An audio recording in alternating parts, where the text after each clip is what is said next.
esto también es una cosa importante. Cuando decimos cardiopatía isquémica, ¿qué significa? Que el corazón está enfermo debido a una isquemia. Claro, porque hay cardiopatía valvular, cardiopatía, lo que quieran. Esta cardiopatía es por isquemia. Y cuando decimos que es por isquemia es porque no le llega oxígeno adecuadamente. Ya, ¿y cuál es la causa más frecuente de cardiopatía isquémica? O sea, de cardiopatía porque no le llega oxígeno a este paciente. ¿Cuál es la causa más frecuente? En el 95% de los casos, la causa más frecuente es ateroesclerosis coronaria, placa ateromatosa, es lo que les comenté al inicio. La placa ateromatosa es el responsable del 95% de cardiopatía isquémica. Es decir, la cardiopatía isquémica es más frecuentemente debido a alteraciones de la coronaria. Acá, alteraciones de la coronaria, pero no siempre de la coronaria por aterosclerosis, porque la coronaria también se puede dañar por un espasmo. Paciente que consume cocaína, hay espasmo coronario y tiene su cardiopatía isquémica. El espasmo coronario también se puede dar en vasculitis. Takayasu produce vasculitis de la coronaria, también se obstruye. Prinzmetal, ¿no? Síndrome de Prinzmetal o angina de Prinzmetal, también vasoespasmo coronario. Sí, pero lo más frecuente es por placa ateromatosa, ojo. Otras causas de disminución de aporte de oxígeno al miocardio, por ejemplo, cuando hay anemia. Anemia severa, 3 gramos o 4 gramos de hemoglobina. ¿Le llegará buena cantidad de oxígeno al miocardio? No. La coronaria está excelente, sí, pues, pero no le llega oxígeno pues, porque tiene anemia el paciente. ¿Ven? ¿Se da cuenta acá? La cardiopatía isquémica no depende de la coronaria, depende de la anemia, por ejemplo. Todo ello disminuye el aporte de oxígeno al miocardio. Pero también hay cardiopatía isquémica, no porque no le llegue oxígeno al miocardio, le llega, pero necesita más. ¿Y por qué necesita más? Porque hay una mayor demanda. Ejemplo, estenosis aórtica severa. En la estenosis aórtica severa, ¿qué pasa con el miocardio? Se hipertrofia. Y al haberse hipertrofiado requiere más oxígeno. Pero como no le llega adecuadamente, hay angina. Recuerden entonces, una estenosis aórtica también tiene angina, pero no es por placa ateromatosa, sino es por mayor demanda de oxígeno por el miocardio. Pero no solamente es por problema cardíaco. Imagínense un hipertiroideo. ¿Qué necesita un hipertiroideo? Mayor consumo de oxígeno porque aumenta su metabolismo. Entonces también podría explicarse en el hipertiroidismo una angina, una cardiopatía isquémica, perdón, por aumento de demandas. Entonces acá la respuesta que habíamos comentado es desbalance entre el aporte y demanda de oxígeno, ¿no? Muy bien. A ver, una leidita para que... ¿Qué diagnóstico tiene este paciente? ¿Una angina estable o un Zika? ¿Tiene antecedente de que siempre este dolor aparece con el esfuerzo? No. Entonces, ¿angina estable? No, pues. Por lo tanto, ¿qué será? Una angina inestable, puede ser. Un Zika, puede ser. Lo que no hay pierde es que es una angina inestable o un infarto. Lo que no hay pierde es que es un Zika. El dolor recién ha aparecido, hace 4 horas. Es un dolor retroesternal irradiado a la mandíbula. O sea que no hay duda, es un paciente con angina y como recién aparece, eso es Zika, no hay pierde. Ahora, el electro tiene el ST elevado en 2,13 ABF. Si ya tenemos un paciente con Zika, lo siguiente que hay que hacer es el electro. ¿Para qué hacemos el electro en un paciente con Zika? Para dar tratamiento. Si el ST está elevado, el tratamiento es abrir la arteria, sí o sí, como fuere. Si el Zika no está elevado, el tratamiento en ese momento es solamente antiisquémico. Para eso sirve el electro. Muy bien, acá me dicen que el ST está elevado. O sea, si el ST está elevado, definitivamente hay que abrir la arteria. ¿Cómo la vamos a abrir? Con fibrinolíticos, de repente, estreptoquinasa, tenecteplase, o si no, con cateterismo, ¿no es cierto? Ya veremos eso luego, pero hay que abrirla. Ahora, ¿qué cara del corazón es la que presenta el daño? 2,13 ABF, ¿qué cara es? Cara inferior. La troponina está muy elevada. Claro, la troponina se eleva a la tercera hora del dolor. ¿Cuánto tiempo ya tiene acá? 4 horas. O sea, es lógico esperar que esté elevada. Al cabo de unas horas aparece hipotensión y oliguria. Si aparece hipotensión en un paciente que tiene un infarto de cara inferior, ¿en qué hay que pensar?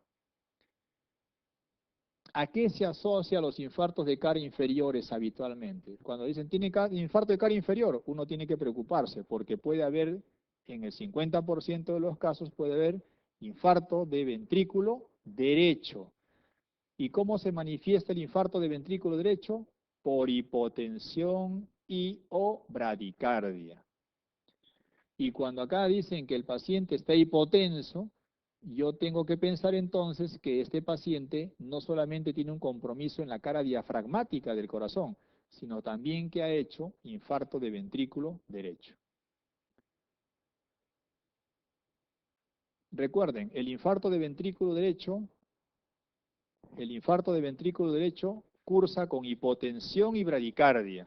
Hipotensión y bradicardia en infarto de ventrículo derecho. En cambio, el infarto de ventrículo izquierdo se asocia habitualmente a taquicardia y a hipertensión.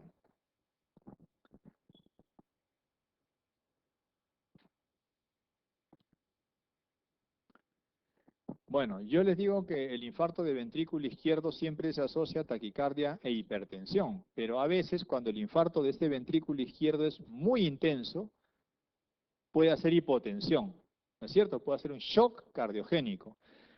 Y cuando hace shock cardiogénico el infarto de ventrículo derecho, inmediatamente en el pulmón, ¿qué vamos a escuchar? Crepitantes. En cambio, cuando hay hipotensión por el infarto de ventrículo derecho, no va a haber crepitantes en el pulmón, no tendría por qué haber. Entonces, si ustedes tienen hipotensión en un paciente con infarto y quieren saber si es del ventrículo derecho, vayan a los pulmones. Y si no hay crepitantes, efectivamente, es del ventrículo derecho. ¿Por qué? Porque si el ventrículo derecho está fallando, no le va a pasar sangre al pulmón, no va a congestionarlo, ¿no es cierto? En cambio, si el fallo es del lado izquierdo, la sangre se queda, se acumula y hay congestión pulmonar. Entonces, acá nos dicen que hay hipotensión. Entonces, yo lo primero que pensaría es, cara diafragmática con hipotensión, infarto de ventrículo derecho, así de frente. Pero podría ser izquierdo, La presión, entonces, es esta. Y me dan, miren, el catéter de Swan-Ganz. ¿Qué me da la medida de Swan-Ganz? Una presión capilar pulmonar normal. Un poco baja, pero normal. ¿Qué significa esto? Cuando la presión capilar pulmonar se encuentra por encima de 16, me está indicando que el problema es del lado izquierdo. Me está diciendo que el responsable de ese problema es el ventrículo izquierdo. Pero si está menor, como acá, me dicen que el lado izquierdo no es el problema. La presión de la arteria pulmonar, que puede ser hasta 25/8, también está normal, lo cual indica que la presión en la arteria pulmonar también está normal. Y luego me dicen que la presión en la aurícula derecha está elevada, lo normal es 7, 6 o 7, está en 11. Entonces miren, la presión pulmonar no está elevada, lo que está elevada es la presión en la aurícula. Entonces, ¿quién está fallando? El ventrículo derecho. Porque si el ventrículo derecho está fallando, no va a aumentar la presión en las arterias pulmonares. Se va a quedar con el volumen y ¿qué aumenta? Retrógradamente aumenta la presión en la aurícula del lado derecho. Por lo tanto, a todas luces, este paciente tiene un infarto de ventrículo derecho. Se hubieran ahorrado todo el trabajo diciendo ¿qué cosa? En el pulmón no hay crepitante, ya está, ¿no es cierto? Más rápido. Pero nos han dado estas medidas para de repente tranquearnos tal vez un poco, ¿no? ¿Cuál de los siguientes tratamientos es el más adecuado? Como ya sabemos que este es un infarto de ventrículo derecho, ¿cuál es el tratamiento de un infarto de ventrículo derecho? Líquidos, fluidos endovenoso. O sea, miren, el infarto de ventrículo derecho tiene un tratamiento diferente al del lado izquierdo. El infarto de ventrículo derecho lo que hay que hacer es dar fluidos endovenoso. Doctor, pero tiene ingurgitación yugular, no importa, ponle, porque hay que forzar darle más volumen para que así pase volumen al ventrículo izquierdo. Recuerden que en un infarto de ventrículo derecho hay hipotensión, porque como el ventrículo derecho no se contrae adecuadamente, no le pasa sangre al ventrículo izquierdo. Y el ventrículo izquierdo, si no tiene volumen, no tiene gasto cardíaco y también hay hipotensión. Para mejorar eso, ¿qué hay que hacer? Darle volumen, y esa es la indicación. Dar volumen, líquidos endovenosos. Acá está, infarto de ventrículo derecho, se asocia en el 50%, ¿no es cierto?, a los infartos de cara inferior, tienen mayor mortalidad, los infartos de ventrículo derecho tienen mayor mortalidad que los infartos de solamente la cara diafragmática, se presenta con ingurgitación e hipotensión. La hipotensión es un dato clave, también puede haber bloqueo AB de segundo o tercer grado, y fíjense, el murmullo vesicular pasa bien en ambos campos pulmonares. Este dato es clave. ¿Cómo corroboramos que hay un infarto de ventrículo derecho? Con el electrocardiograma, porque hay que hacer unas derivadas adicionales. Cuando tenemos la derivada B1 y B2, ¿qué cara miran? B1 y B2, cara septal. B3 y B4, cara anterior del ventrículo izquierdo. B5, B6, cara lateral del ventrículo izquierdo. O sea, todos miran al ventrículo izquierdo y al derecho no lo mira nadie. Entonces, ¿cuándo ponemos electrodos que miren al ventrículo derecho? Cuando tenemos daño en la cara diafragmática, como en el caso anterior. Si tenemos ya un daño acá, sí o sí tenemos que poner electrodos B3R y B4R. Acá me dicen B4R, perfecto. Elevación del ST en B4R o en B3R corrobora lo que estábamos pensando. Tratamiento, fluidos. Digoxina podría ser, pero la digoxina no sirve mucho en el lado derecho del corazón, porque el lado derecho no maneja presiones. Se podría utilizar, pero en realidad mejor táchenlo. Algunos textos lo señalan, pero lo que se indica es fluidos para mejorar presión, y si hay bradicardia, atropina. Y si la bradicardia persiste, ya hay que colocarle un marcapaso transitorio, ¿no?, hasta que veamos si mejora. Y si no, ya un marcapaso permanente.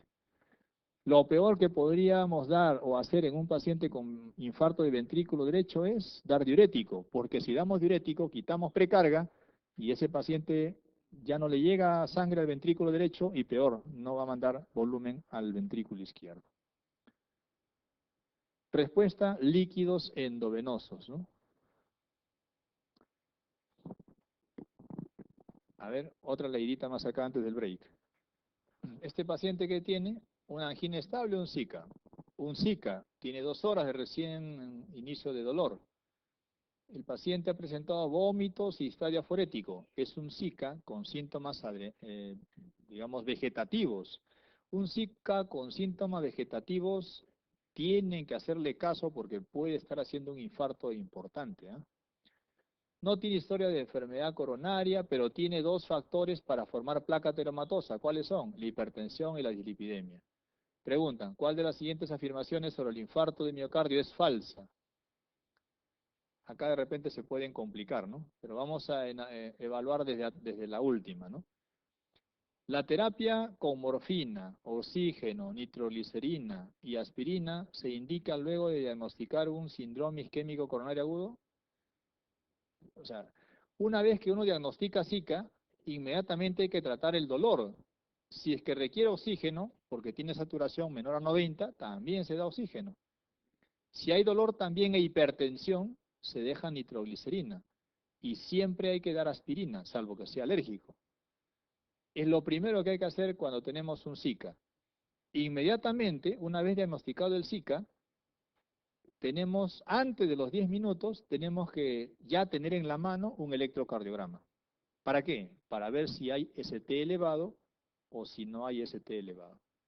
Si sale ST elevado, el tratamiento es abrir la arteria. Si el ST no está elevado, solamente antiisquemia. O sea que esto es verdadero. Si encontramos un ST elevado en el electro, ¿hay que reperfundir? Sí, hay que reperfundir, ¿no es cierto? Terapia de reperfusión, correcto. El sulfato de morfina es para controlar el dolor en los pacientes con infarto, ¿sí? Pues controla el dolor, lo cual baja las catecolaminas, y las catecolaminas no pueden estar elevadas en un infarto porque va a ser más inotropo positivo. O sea que la morfina es adecuada porque baja el dolor, baja las catecolaminas, pero además la morfina es un venodilatador pulmonar, entonces disminuye la precarga del corazón también. Verdadero. Dentro de los 10 minutos de llegar a la emergencia, un paciente con síntomas de infarto, de sugerentes de infarto, debe ser evaluado y rápidamente se le debe tomar un electro de 12 derivaciones y debe administrarse el oxígeno y aspirina. Es lo que hemos comentado hace un rato, ¿no? También es verdadero. Pero por descartes, ¿qué sería? La A. ¿Pero qué dice la A? ¿La A es verdadero o es falso? Parece verdadero, ¿no? Parece, pero no es. Vamos a leer. Dice, la presencia de una estenosis coronaria severa, o sea, una lesión crítica, ¿no? O sea, más del 70% de obstrucción, que se identifica en una angiografía coronaria, o sea, se le mete contraste y se dibuja bien bonito ahí la obstrucción. La presencia de esta estenosis se correlaciona bien con el sitio que tiene más riesgo para que se rompa la placa y se obstruya la arteria coronaria. ¿Es cierto? No. Porque esa placa ateromatosa que obstruye más del 70% es una placa vieja, una placa antigua. Y una placa vieja y antigua, como esta, miren, acá está la luz de la arteria, acá, perdón, está la luz de la arteria, todo esto es la arteria, acá está la luz de la arteria y esta es la placa ateromatosa. Miren, esta placa ateromatosa tiene años y tiene una cápsula que la separa de la luz y que es bien difícil que se rompa. Se puede romper, pero es difícil. Esto produce una obstrucción crítica y en la arteriografía se va a ver pues que hay una obstrucción, pero esto no se relaciona con que se va a romper. Por eso se llama placa estable. Esto es lo que justifica la angina estable, porque el problema de esto es que no deja pasar sangre, básicamente ese es el problema. Entonces una placa estable, que es una placa vieja, justifica la angina estable. En cambio, miren esta placa ateromatosa. Esta es la arteria, la placa ateromatosa está creciendo hacia afuera, excéntricamente. La luz de la arteria está prácticamente normal. Y cuando le metemos contraste, ¿creen ustedes que va a haber obstrucción? ¿Se va a haber obstrucción? No. Pero el riesgo que se rompa es alto, y esto no se ve en una arteriografía. ¿Y cómo se sospecharía? Bueno, le pediríamos una PCR ultrasensible, por ejemplo. Y ahí daríamos una idea de que sí hay inflamación. Esta placa ateromatosa se llama vulnerable porque la cápsula está delgada y se puede rasgar, se puede fisurar. Y al fisurar, si se rasga, comienza a adherirse plaquetas, trombo, se obstruye y puede causar, ¿qué cosa? Un Zika. Si se obstruye todo, va a producir un infarto grande, un infarto que va a dejar una huella en el electro, una onda Q. Si se obstruye la mitad, es muy probable que nos produzca un infarto no tan grande, o sea que no deja onda Q, o una angina inestable. Entonces recordar, placa vulnerable, si se rompe, causa Zika. Si se obstruye totalmente, infarto Q. Si se obstruye parcialmente, angina inestable o infarto, acá le ha faltado la Q, infarto no Q. Infarto no Q, le falta la Q acá. Entonces es falso, pues, ¿no? Una obstrucción severa en la arteriografía no se correlaciona con que esa zona se va a romper. Esa zona es estable propiamente. Varón, 73 años, le hacen un electro de seguimiento 3 meses después de sufrir un infarto. Con esta vamos al break. A ver, dice, no ha tenido episodios posteriores de angina. Su electrocardiograma tiene ondas Q en la cara anterior y presenta elevación persistente del ST. Esta es una pregunta también clásica. Tienen que ir aprendiéndose exactamente qué quieren preguntar acá. Acá la idea es que este paciente ha tenido un infarto antiguo. O perdón, tiene un infarto antiguo, pero no es cualquier infarto, es un infarto en la cara anterior del ventrículo. Y es grande, es transmural, probablemente, no sabemos, pero tiene una onda Q. tiene una onda Q, o sea que es un infarto grande. ¿Y eso qué origina? Que cuando el infarto es en la cara libre, cara anterior, el ventrículo se va debilitando, se va dilatando y se forma un aneurisma. ¿Y por qué es importante un aneurisma del ventrículo? Porque ahí se puede almacenar un poco de sangre, hay éstasis de sangre, se forma un trombo y luego el trombo puede salir por la aorta y embolizar. ¿Y cómo sospecho yo que tiene un aneurisma ventricular? Primero porque han tenido un infarto grande en la cara anterior o en la punta del corazón 2, 3 o 4 meses atrás. Y dos, porque tiene ST persistentemente elevado, sin dolor, sin dolor. Y si lo sospecho, ¿qué tengo que hacer? Confirmarlo. ¿Cómo lo confirmo? Con un ecocardiograma. El ecocardiograma confirma entonces. O sea, la sospecha es con el electro, por ver ST elevado persistentemente. Pero la confirmación es con el ecocardiograma. O sea, ¿cuál es el diagnóstico más compatible? Aneurisma ventricular.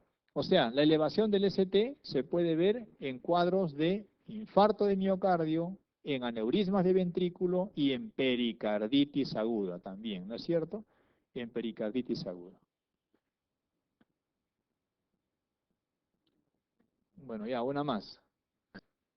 Un hombre de 74 años tiene un infarto de miocardio y lo tratan con estreptoquinasa. ¿Por qué le dan estreptoquinasa? Porque el ST debe ser pues elevado, ¿no es cierto?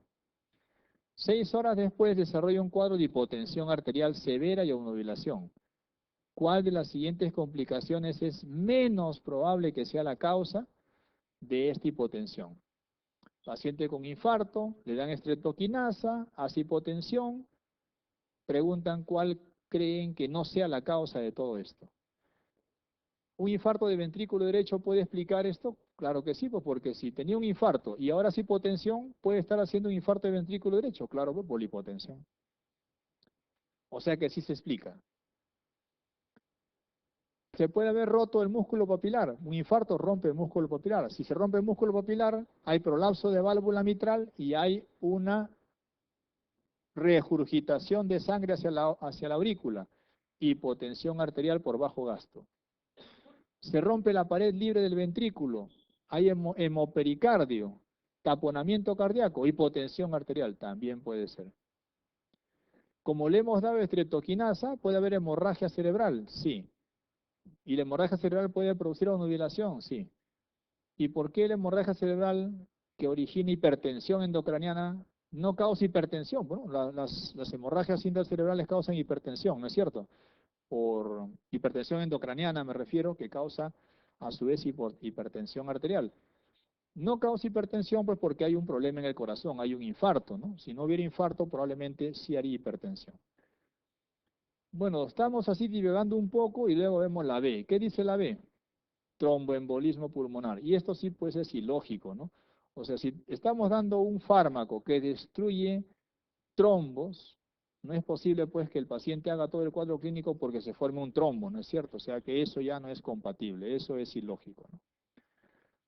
Muy bien, acá sí hacemos el break, colegas. Vamos a continuar, colegas, pasen por favor.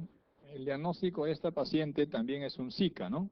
Paciente que tiene hace 30 minutos dolor torácico de un momento a otro. No dice el tipo de dolor, pero hay que asumir que es un dolor precordial probablemente. ¿Por qué? Porque luego le hacen un electro y tiene el ST elevado. O sea que este no es cualquier Zika, es un Zika ST elevado. Tratamiento. ¿Cuál es el tratamiento? ¿Qué hacemos ante un Zika ST elevado? A ver, ¿por qué hay dudas? La duda es que es 30 minutos. ¿Ustedes qué dirían? Hay que estar seguros que es un infarto, hay que sacarle enzimas, pero las enzimas aumentan recién a las 3 horas. Entonces no le pedimos enzimas, no, también le podríamos pedir enzimas. ¿Para qué le pedimos enzimas cardíacas? Para estar seguros que están normales, porque a los 30 minutos las enzimas están normales. Luego le pedimos a las 6 horas o a las 6 horas posteriores y las enzimas se elevan, haciendo curva. Recuerden que el diagnóstico más exacto e inequívoco de infarto de miocardio no es el dolor precordial, tampoco es el electro. El método inequívoco más importante para el diagnóstico de infarto de miocardio es la elevación y la disminución de las concentraciones de enzima. Es lo que se llama la curva enzimática. Entonces, a los 30 minutos, con o sin enzimas, ya sabemos qué tenemos que hacer. ¿Qué tenemos que hacer? Abrir la arteria. ¿Por qué tenemos que abrir la arteria? Porque el ST está elevado. ¿Qué significa que el ST esté elevado? Que hay una arteria grande que está obstruida. Si no abrimos esa arteria grande, va a producirse una onda Q. ¿Y una onda Q qué indica? Un daño importante, muerte importante de miocardio. ¿Cuál es la combinación indicada acá en este paciente? Abrir la arteria con un fibrinolítico o hacer angioplastia percutánea para colocar un stent y lógicamente dar pues aspirina, betabloqueante, anticoagulante, ¿no es cierto? Esa es la indicación. Entonces miren, cuando tenemos un SICA ST no elevado, un SICA ST no elevado, ya les dije, ¿qué podría ser?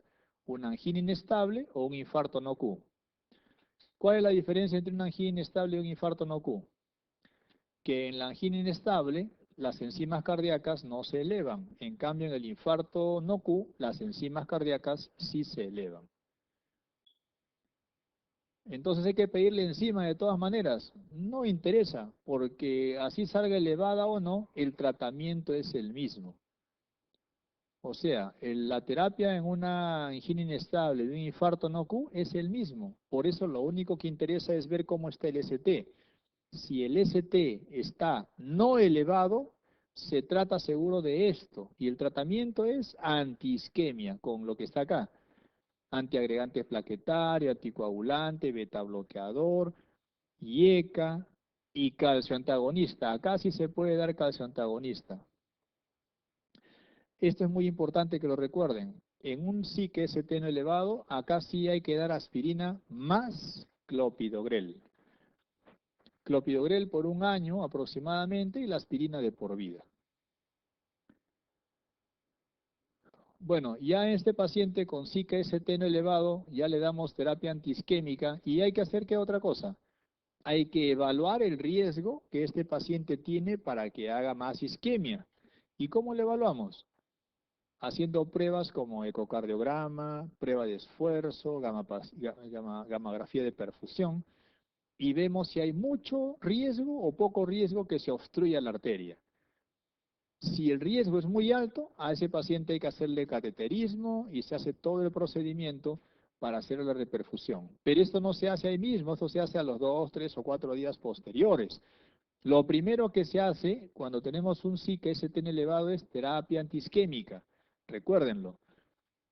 Se prepara al paciente para evaluar el riesgo que tiene de mayor isquemia y según el riesgo, si el riesgo es alto, ya se hace cateterismo a los 2, 3, 4 días. ¿Y por qué nos damos ese lujo de hacerlo después? Porque acá todavía pasa sangre por la arteria, porque acá la arteria no se ha obstruido completamente. Y dándole terapia antiisquémica, estamos haciendo que el corazón o el miocardio que sufre la pase bien todavía, ¿no? En cambio, en un SICA ST elevado, ahí sí hay una obstrucción total, completa de la arteria, así que hay que abrirla sí o sí. ¿Qué hacemos? Reperfusión inmediata, STAT, pero también podemos dar terapia antiisquémica, así es. Aspirina más clopidogrel, beta bloqueador y acá faltaría anticoagulante, ¿no? Anticoagulación, con heparina de bajo peso molecular. Las heparinas de bajo peso molecular se dan promedio pues 5 o 7 días máximo, ¿no? Lo que no se indica acá es calcio antagonista, contraindicado. Si damos calcio antagonista en un SIC ST elevado, hay mayor mortalidad, ya está demostrado. No se da calcio antagonista acá. Entonces, lo más importante es la reperfusión. ¿Cómo se reperfunde? Con trombolíticos. Pero hay que hacerlo antes de las 12 horas de haber empezado el evento. Y si lo hago a la hora, 2 horas, mejor. ¿Qué se usa como trombolítico? Estreptoquinasa, tenecteplase, alteplase, pero el tenecteplase es uno de los tops en este momento. Bueno, no se puede usar trombolíticos por algún motivo, angioplastía, para colocar un stent. Doctor, ¿puedo hacer los dos? ¿Qué es lo mejor? Lo mejor, lo más efectivo es la angioplastía. Pero no todos los hospitales tienen un laboratorio hemodinámico para meter catéter y dejar un stent, ni tampoco el dinero necesario para ello, salvo que tenga seguro el paciente. Por lo tanto, la trombólisis es también una buena alternativa, sobre todo cuando se hace en las 3 primeras horas. Si la trombólisis se hace en las 3 primeras horas, es tan efectivo como una angioplastía coronaria transparietal. O sea que si la hago a las 6 horas ya no sirve. No, sí sirve, pero ya no es tan efectiva. ¿Y hasta cuánto tiempo lo podemos hacer? Hasta antes de las 12 horas. Entonces la reperfusión con trombólisis, angioplastía o por cirugía, ¿no? O por cirugía, que ya lo hemos comentado. Entonces, ¿cuál es la combinación en un SIC-ST elevado? La combinación es o fibrinolítico o angioplastía percutánea junto con beta bloqueadores aspirina anticoagulante, ¿no? Si llega un paciente de emergencia con infarto de miocardio, ST elevado, ya está. ¿Qué van a hacer? Reperfusión. Tiene 2 horas de evolución el paciente. ¿Le van a pedir enzimas? Sí. ¿Por qué? Si a las 3 horas recién, no importa, ya saben que hay que pedir siempre enzimas, de base. ¿Cuál de los siguientes fármacos administraría sería fundamental para usted? Estreptoquinasa, ¿no es cierto? O sea, este paciente tiene un infarto ST elevado de 2 horas de evolución. Hay que abrir la arteria, estreptoquinasa. En el infarto agudo de miocardio acompañado de hipotensión y bradicardia, ¿qué tipo de infarto es este? ¿De qué lado? ¿De qué cavidad? Infarto de ventrículo derecho. ¿Cuál es el tratamiento de elección? Fluidos, ¿no es cierto? ¿Buscamos fluidos? No hay. Ya, pero los fluidos es para la hipotensión. Y para la bradicardia, ¿qué cosa hacemos? Atropina. Entonces, al no haber fluidos, la mejor respuesta tendrá que ser atropina, que es lo indicado para pacientes que tienen bradicardia. Muy bien, a ver una leidita acá.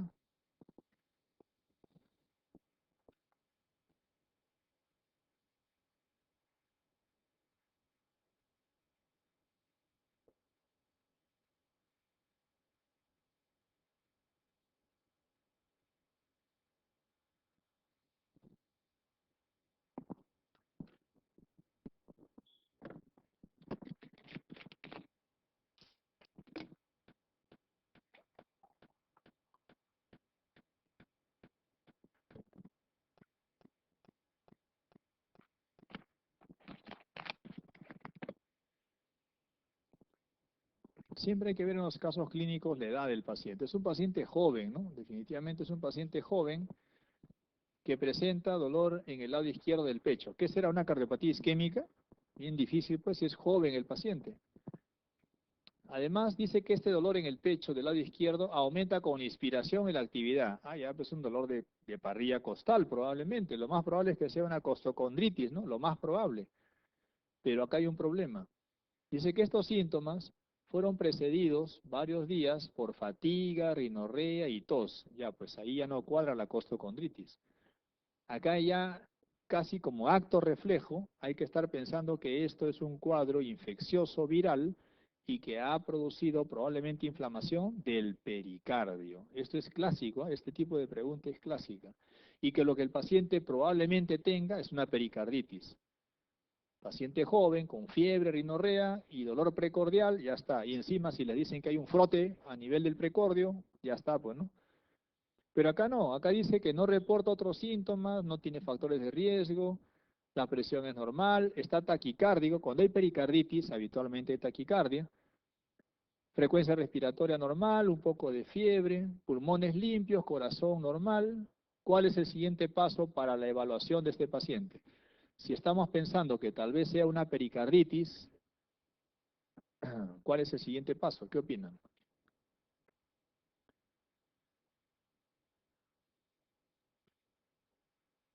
Claro, la clínica nos ayuda a pensar en pericarditis, pero ¿qué examen de laboratorio nos dice casi con seguridad que es una pericarditis? La placa de tórax, no, porque ¿qué va a haber? ¿La inflamación del pericardio? Si el pericardio no se ve, salvo que esté calcificado, ¿no es cierto? No nos va a dar idea. El hemograma, ¿qué puede salir? Leucocitosis, ¿qué? ¿Y por leucocitosis voy a pensar que es pericarditis? Gases arteriales, ¿qué me va a decir que es pericarditis? Lo que me va a decir que es pericarditis es el electrocardiograma. ¿Y qué vamos a encontrar en el electrocardiograma? Vamos a encontrar clásicamente la elevación del ST. En la pericarditis hay elevación del ST. ¿Y cuál sería la causa de esta pericarditis aguda de este paciente joven? Un virus. ¿Y qué virus es el más frecuentemente asociado? El Coxsackie virus. El Coxsackie virus tipo B, que produce pericarditis y también produce miocarditis. Es más, cuando hay pericarditis y además hay miocarditis, es por la miocarditis que puede elevarse un poco las enzimas cardíacas como troponina. Entonces, el electrocardiograma es el examen que nos ayuda a evaluar pericarditis. Y miren el ST acá, ST elevado. Miren, el ST no solamente está elevado, sino que otra característica es que esté elevado en muchas derivadas. Acá, B6, B5, B4, B3, B2. Pero no solamente la característica es que hay muchas derivadas comprometidas, tanto axiales como precordiales, sino que la concavidad, miren la concavidad cómo es, la concavidad es hacia arriba. Si no lo pueden ver bien, acá está. Pericarditis aguda, ST elevado de concavidad superior, a diferencia del infarto de miocardio, cuya concavidad del ST elevado es inferior. Además, en la pericarditis, el PR está infradesnivelado.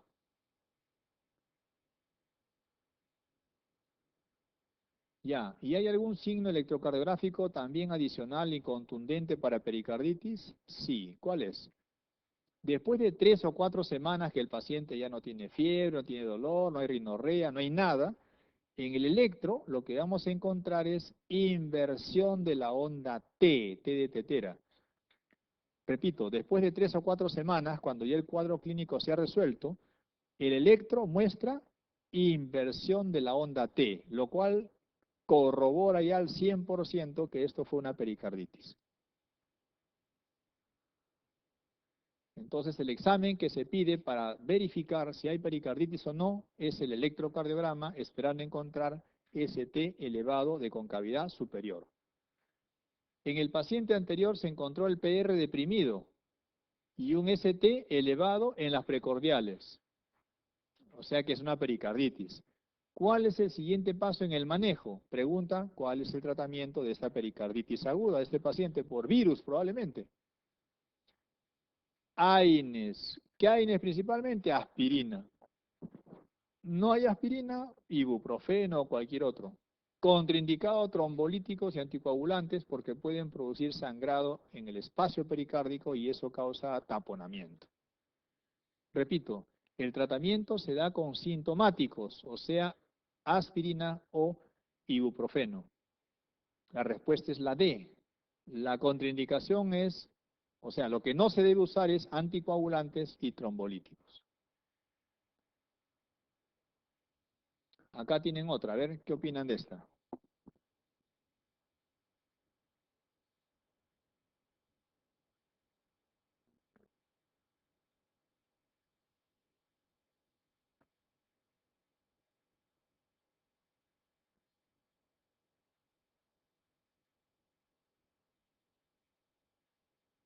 ¿Les parece una pericarditis aguda? Sí, ¿no es cierto? Incluso podría ser por un virus, ¿no? Porque tiene fiebre el paciente. Ahora, esto es una pericarditis aguda, pero un poquito particular. ¿Por qué? Porque tiene derrame pericárdico. No todas las pericarditis agudas hacen derrame. Acá sí ha hecho un derrame. Y es un derrame importante. ¿Cómo lo hemos visto el derrame? Por el ecocardiograma. Ya, ¿y por qué es importante el derrame pericárdico? Porque si es bastante, puede causar taponamiento cardíaco. Puede ser tanto el líquido en el espacio pericárdico que colapse al corazón. Y si el corazón se colapsa, hace hipotensión. ¿Cómo se llama ese fenómeno? Taponamiento cardíaco. Y eso ocurre cuando el líquido llega a 300 centímetros cúbicos en promedio, en una pericarditis aguda, ojo, en una pericarditis aguda, porque cuando hay taponamiento en una pericarditis así crónica, el líquido puede estar pues 800, 1 litro, litro y medio y recién tapona el corazón. En una aguda no, en una aguda a partir de los 150 centímetros cúbicos ya hay colapso, pero los 300 ya es inminente. Acá, ese derrame pericárdico importante, eso no es un taponamiento, no, porque dice acá que no tiene signos de compromiso hemodinámico. Si hubiera signos de compromiso hemodinámico, sería un taponamiento cardíaco. ¿Y cuáles serían esos signos de compromiso hemodinámico? Hipotensión, 1. Y en el ecocardiograma, ¿qué veríamos? Colapso del ventrículo derecho, colapso de la aurícula derecha y dilatación de la vena cava inferior. Esos son hallazgos ecocardiográficos que indican un taponamiento cardíaco. Muy bien, ¿cuál sería su primer diagnóstico? Pericarditis, pues no es cierto, pero ¿cuál de todas? Todas son pericarditis. Taponamiento no puede ser porque no hay compromiso hemodinámico, ya está, descartado. Si dijera que hay compromiso hemodinámico, de frente, taponamiento sería la respuesta, pero acá no, la respuesta es pericarditis, ¿pero cuál? ¿Les parece un cuadro crónico esto? No, tiene 8 días, o sea, ¿será tuberculoso? Difícil. Pericarditis purulenta. Hay antecedentes de cirugía en el esternón, en el mediastino. Hay síntomas de mediastinitis en este paciente. No cuadra, ¿no? Si fuera una pericarditis purulenta, el paciente estaría más tóxico, estaría realmente muy mal. Tampoco, no cuadra mucho. Pericarditis de origen autoinmune. ¿Cómo se llama la pericarditis de origen autoinmune? Síndrome de Dressler. Y el síndrome de Dressler, que es una pericarditis más una pleuritis, ¿no? El síndrome de Dressler, así se llama la pericarditis de origen autoinmune, es una pericarditis más pleuritis y se origina a la semana de un infarto de miocardio, más o menos a la semana. Pero también se puede originar el Dressler por cirugías cardíacas. No se sabe la causa, pero se sospecha que es un origen autoinmune. Nos quedamos con la A, pericarditis aguda idiopática. ¿Cómo que idiopática? Si es viral, ¿no he dicho? Sí, pues, pero como acá no se sabe qué es, habitualmente se pone idiopática. Y eso es lo que quiero que entiendan. En los textos, cuando preguntan causa más frecuente de pericarditis aguda, los textos que dicen idiopática, ¿por qué? Porque no han buscado la causa. Pero si buscasen la causa sería viral. ¿Y qué virus? Coxsackie virus o ecovirus. Así que también vale esa respuesta, ¿no? Bueno, acá le falta la I nada más, pericarditis aguda idiopática. Pero que es viral, ¿no? Se sospecha que es viral.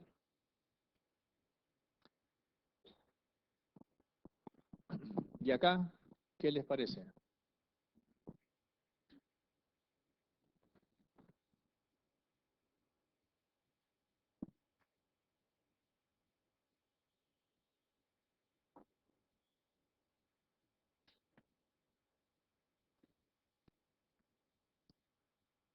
Una mujer hipertensa que viene por síncope.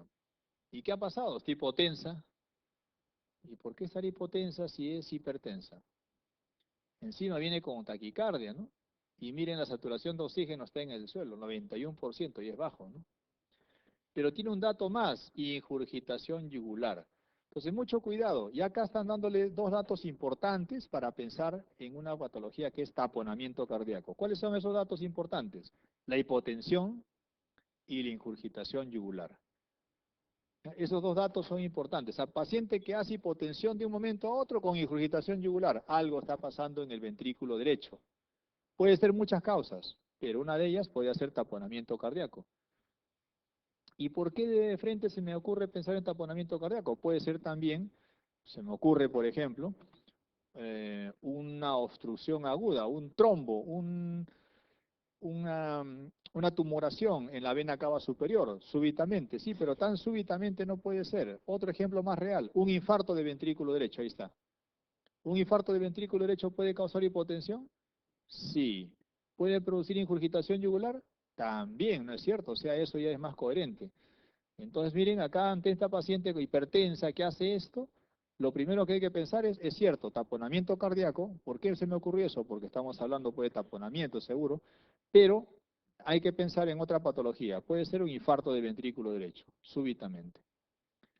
Muy bien, esta paciente presenta ingurgitación yugular, no hay otros signos significativos, y en el electro encuentran taquicardia sinusal con alternancia eléctrica. Ya está. Este dato, la alternancia eléctrica, ya concluye lo que pensamos al inicio. O sea, ¿en qué?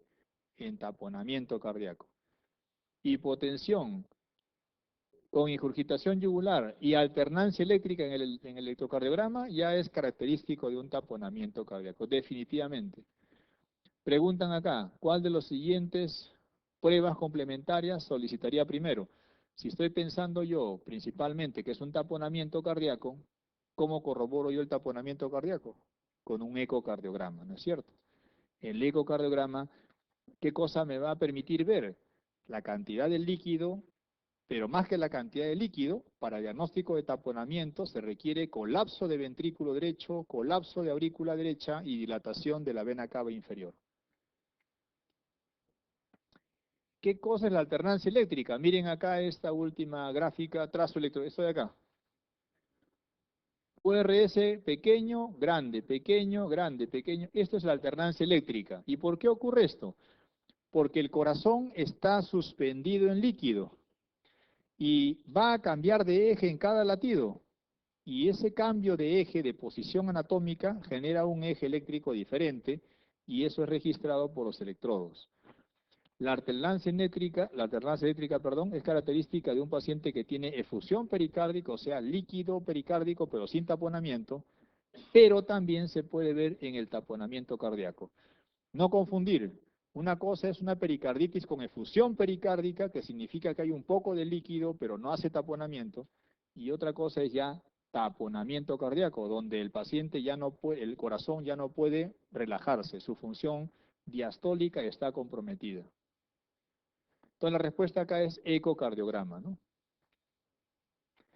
El hallazgo clínico de pulso paradójico más ingurgitación yugular e hipotensión, acá está, hipotensión arterial, ingurgitación, otra vez, ¿en qué están pensando? Taponamiento cardíaco, puede ser infarto de ventrículo derecho también, pero si ya les dicen pulso paradójico, lo primero que hay que pensar es taponamiento cardíaco. El pulso paradójico por sí solo nos hace pensar en taponamiento cardíaco. Ojo, mucho cuidado.